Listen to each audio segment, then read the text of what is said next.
Hello, I'm Dr. Lynn. I'm a chiropractor, a lactation consultant, a teacher, a researcher, a mom. I'll spare you my whole resume. You can look that up if you want to. My goal with these short, fun videos is truly to help babies and families to breastfeed better. Oftentimes, the challenge is not necessarily with the mom or the parent's technique, but it really is with the anatomical structure of the baby, usually resulting from the birth process. Sometimes that can be traumatic, and that just gets in the way of normal feeding. This week's topic is kind of near and dear to my heart. I see this all the time in my clinical practice.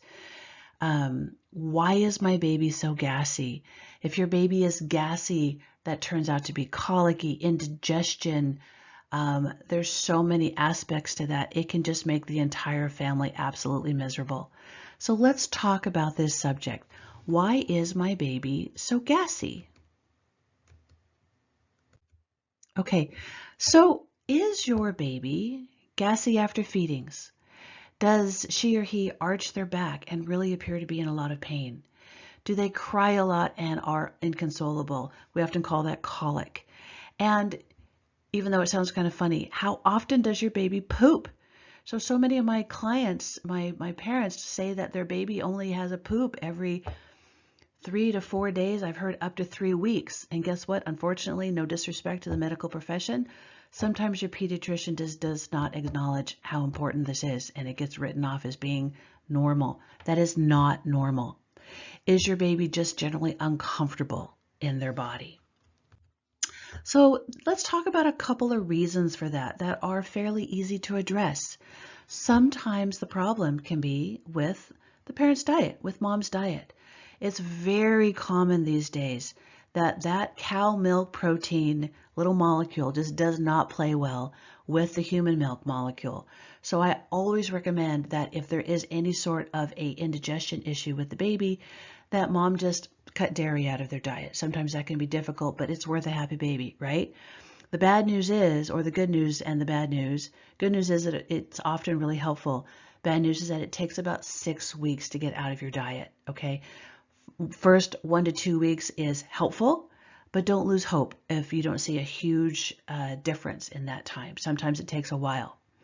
Are you drinking caffeine? Are you drinking spice or eating spicy foods? Sometimes soy can be an issue. Sometimes gluten can be an issue. I don't say that parents go hog wild on this, but the first one really to look at is that cow milk intolerance. That's pretty common.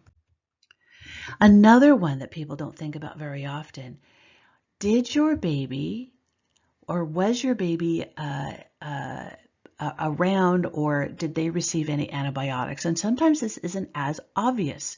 Do you know that if during the birth process, if you had an IV for any reason, sometimes that's just because of an induction with Pitocin. Obviously, you'll get an IV, the parent, if there's a C-section. If the birthing parent had any sort of IV, the baby did receive antibiotics. And what happens then?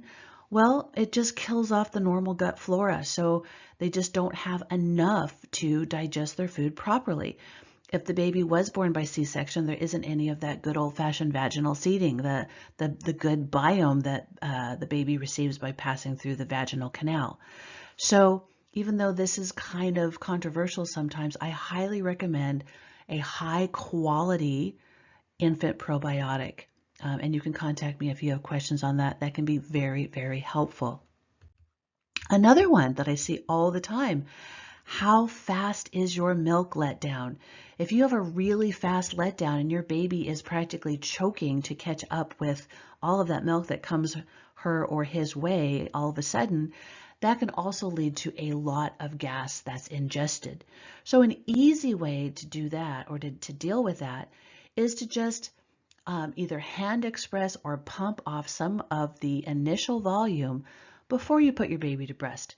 That's not only helpful in reducing gas, but it's also helpful that the baby doesn't fill up on that watery milk that is, the first to come. The baby will then be able to have some of that thicker, more hind milk, and that's better for everybody.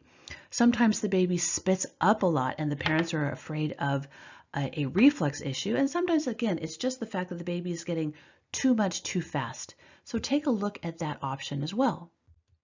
And then guess what? Also, indigestion can have everything to do with neurology. And this is where the really cool anatomy comes in.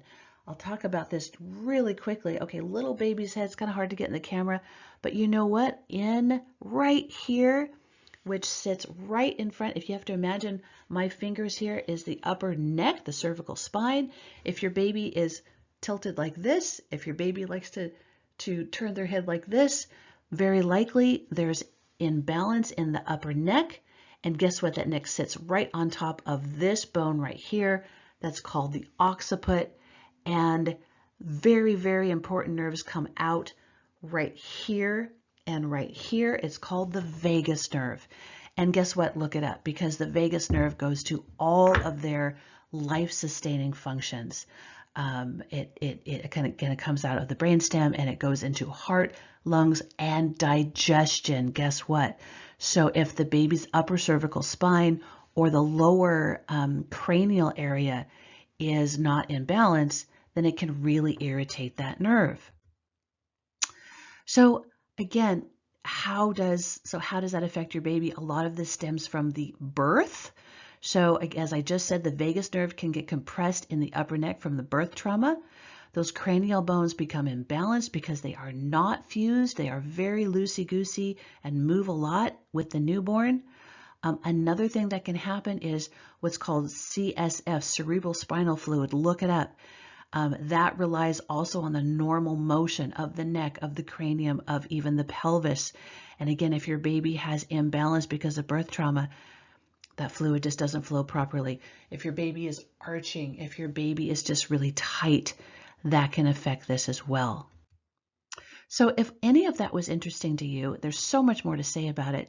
Please look me up. You can find me at thegoodlifelearning.com. I teach a class called The Anatomy of Breastfeeding. There's a version of that, a shortened version that's absolutely free. You can follow that code there. If you happen to be in the greater Sacramento area of California, I am in clinical practice. I would love to see you there. Thank you so much for watching. Bye-bye.